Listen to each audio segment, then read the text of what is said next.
இந்த வீடியோவை உங்களுக்கு வழங்குவோர் மாலை முரசு செய்திகள் தொலைக்காட்சியின் படிப்போம் ஜெயிப்போம் உயர்கல்வியை தேர்ந்தெடுப்பதில் உள்ள சந்தேகங்களை தீர்க்கும் நிகழ்ச்சி தினமும் மாலை 5 மணிக்கு. வணக்கம். மாலை முரசு செய்திகளை விரிவாக பார்ப்பதற்கு முன் தலைப்புச் செய்திகளை பார்க்கலாம். ஏர் இந்தியா விமானம் கீழே விழுந்து நொறுங்கிய விபத்தில் 241 பேர் உயிரிழந்த விவகாரம்.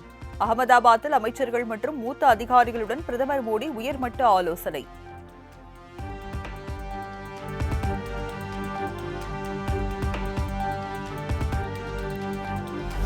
குஜராத் மாநிலம் அகமதாபாத்தில் விமான விபத்து ஏற்பட்ட இடத்தில் பிரதமர் மோடி நேரில் ஆய்வு. விபத்தில் காயமடைந்த மருத்துவமனையில் சிகிச்சை பெற்று வருபவர்களையும் நேரில் சந்தித்து ஆறுதல்.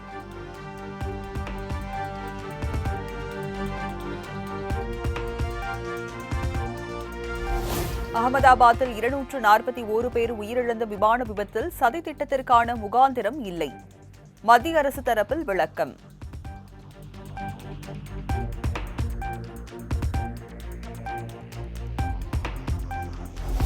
அகமதாபாத் விபத்தில் விமானத்தில் பயணித்த 242 பேரில் 241 பேரும் உயிரிழப்பு. ஏர் இந்தியா அதிகாரப்பூர்வ அறிவிப்பு.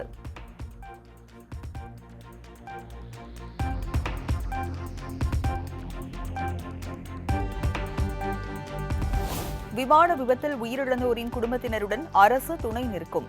சிகிச்சை பெறுவோரை நேரில் சந்தித்து ஆறுதல் தெரிவித்த அமித்ஷா உறுதி.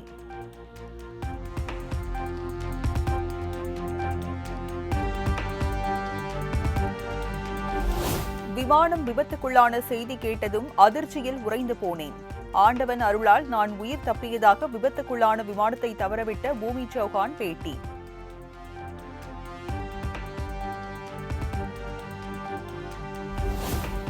அகமதாபாத் விமான விபத்தில் 3 குழந்தைகள் உட்பட ஒரே குடும்பத்தை சேர்ந்த 5 பேர் உயிரிழப்பு. பலியான மணிப்பூரை சேர்ந்த விமான பணிப்பெண்ணின் உறவினர்கள் கதறல்.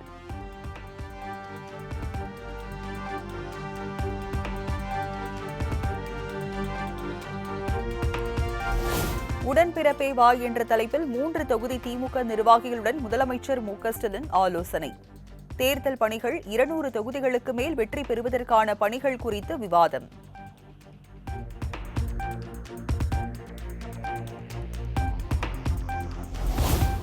தன்னை இளைய காமராஜர் என யாரும் அழைக்க வேண்டாம்.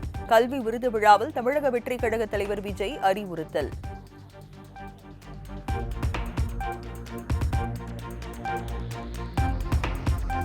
கல்வி விருது வழங்கும் விழாவில் அரசியல் வேண்டாம். பள்ளி மற்றும் ஆசிரியர்கள் பற்றி மட்டுமே மேடையில் பேசுங்கள் எனவும் மாணவர்களுக்கு விஜய் அறிவுறுத்தல்.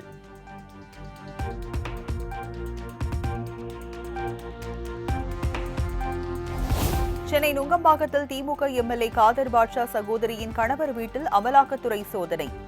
அமலாக்கத்துறையின் திடீர் சோதனையால் போலீசார் குவிப்பு, பரபரப்பு.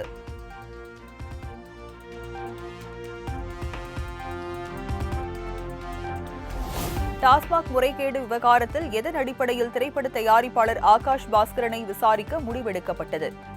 அமலாக்கத்துறை பதிலளிக்க சென்னை உயர்நீதிமன்றம் உத்தரவு.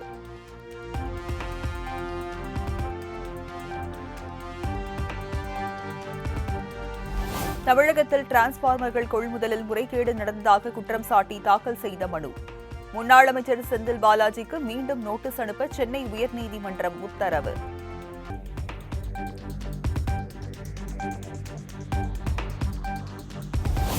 சைவ வைணவ சமயங்களையும் பெண்களையும் இழிவுபடுத்தும் வகையில் பேசிய முன்னாள் அமைச்சர் பொன்முடிக்கு எதிரான வழக்கு. தமிழக டிஜிபி மற்றும் சென்னை காவல் ஆணையர் பதிலளிக்க சென்னை உயர்நீதிமன்றம் உத்தரவு.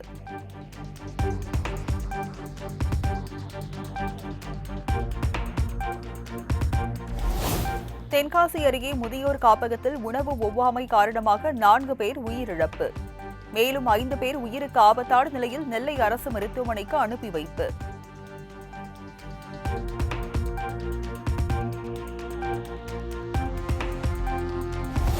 பரமக்குடியில் 92 வயது மூதாட்டி மர்மமான முறையில் மரணமடைந்த நிலையில் மூதாட்டியின் நகைகள் மாயம். வேலைக்கார பெண்ணிடம் பரமக்குடி போலீசார் கிடுக்குப்பிடி விசாரணை.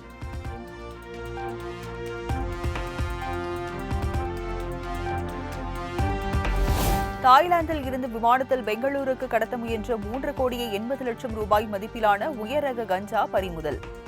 சென்னை வழியாக கடத்த முயன்ற இருவரை கைது செய்து சுங்கத்துறை அதிகாரிகள் தீவிர விசாரணை.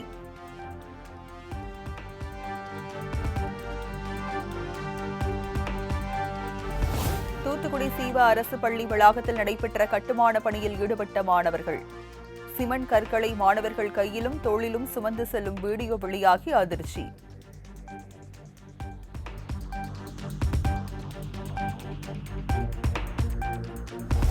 பள்ளி கட்டுமான பணிகளில் மாணவர்கள் ஈடுபடுத்தப்படவில்லை. மரக்கன்றுகள் நடும் பணியில்தான் ஈடுபடுத்தப்பட்டதாக மாவட்ட கல்வித்துறை அதிகாரிகள் விளக்கம்.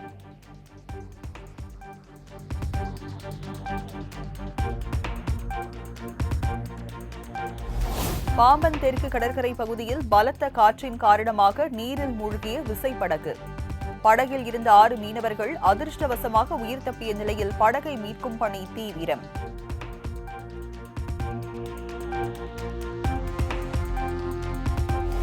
தருமபுரி அருகே தனியார் கல்லூரி பேருந்து அரசு பேருந்து நேருக்கு நேர் மோதி விபத்து. 20க்கும் மேற்பட்ட கல்லூரி மாணவிகள் காயங்களுடன் மீட்கப்பட்டு மருத்துவமனையில் அனுமதி.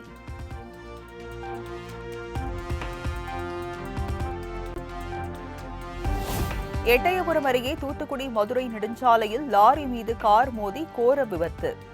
4 பேர் சம்பவ இடத்திலேயே உயிரிழந்த நிலையில் நீதிபதி உள்பட 2 படுகாயம்.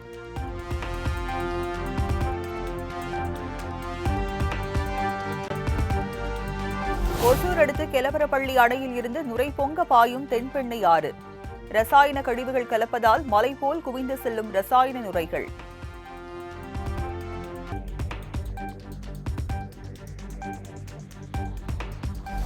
எடப்பாடி அருகே கடன் தொல்லையால் தோசையில் விஷம் கலந்து தற்கொலைக்கு முயன்ற குடும்பம். கணவன், மனைவி, குழந்தைகள் என 4 பேர் சிகிச்சைக்காக மருத்துவமனையில் அனுமதி.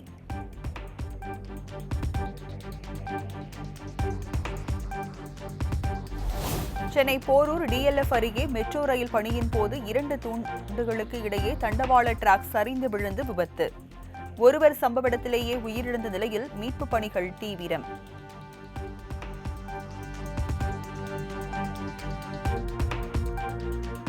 சென்னையில் ஆபரண தங்கத்தின் விலை ஒரே நாளில் சவரனுக்கு 1560 ரூபாய் உயர்வு. ஒரு சவரன் 74,360 ரூபாய்க்கு விற்பனையாவதால் பொதுமக்கள் அதிர்ச்சி.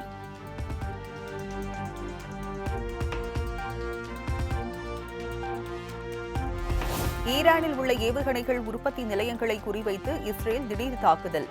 மத்திய கிழக்கு நாடுகளில் மீண்டும் பதற்றம்.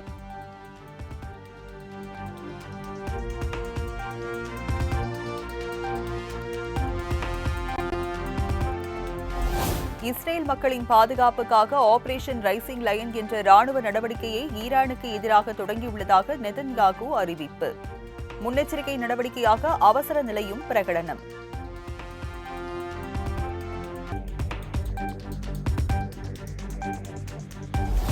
இஸ்ரேல் மீது 100 ட்ரோன்களை ஏவி ஈரான் தாக்குதல். தங்கள் நாட்டின் மீது நடத்திய தாக்குதலுக்கு ஈரான் பதிலடி.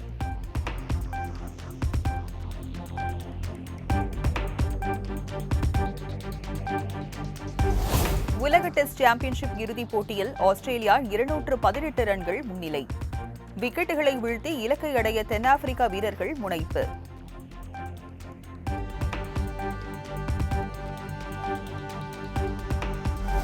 வங்கதேச ஒருநாள் போட்டி அணியின் புதிய கேப்டனாக ஆல்ரவுண்டர் மெஹதி ஹசன் மிராஸ் நியமனம். அடுத்த ஓராண்டுக்கு கேப்டனாக செயல்படுவார் என்று அந்நாட்டு கிரிக்கெட் வாரியம் அறிவிப்பு.